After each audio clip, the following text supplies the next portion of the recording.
Épître aux Hébreux, chapitre 4. Craignons donc, tandis que la promesse d'entrer dans son repos subsiste encore, qu'aucun de vous ne paraisse être venu trop tard. Car cette bonne nouvelle nous a été annoncée aussi bien qu'à eux, mais la parole qui leur fut annoncée ne leur servit de rien, parce qu'elle ne trouva pas de la foi chez ceux qui l'entendirent. Pour nous qui avons cru, nous entrons dans le repos selon qu'il dit « Je jurai dans ma colère, ils n'entreront pas dans mon repos ».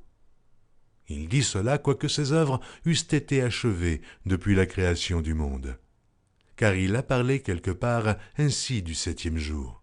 Et Dieu se reposa de toutes ses œuvres le septième jour. Et ici encore, ils n'entreront pas dans mon repos.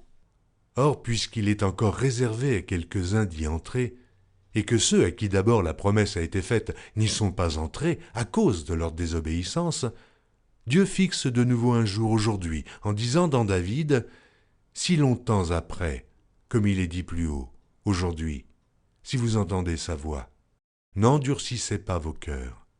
Car si Josué leur eût donné le repos, il ne parlerait pas après cela d'un autre jour. Il y a donc un repos de Shabbat réservé au peuple de Dieu. Car celui qui entre dans le repos de Dieu se repose de ses œuvres, comme Dieu s'est reposé des siennes. Efforçons-nous donc d'entrer dans ce repos, afin que personne ne tombe en donnant le même exemple de désobéissance.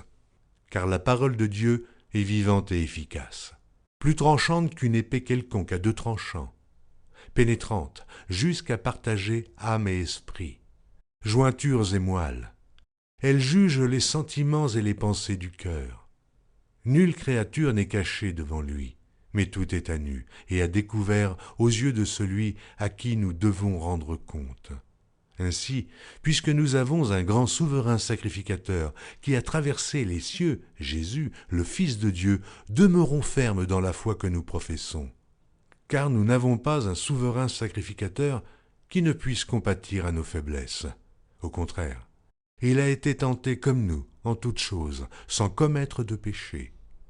Approchons-nous donc avec assurance du trône de la grâce, afin d'obtenir miséricorde et de trouver grâce pour être secourus dans nos besoins.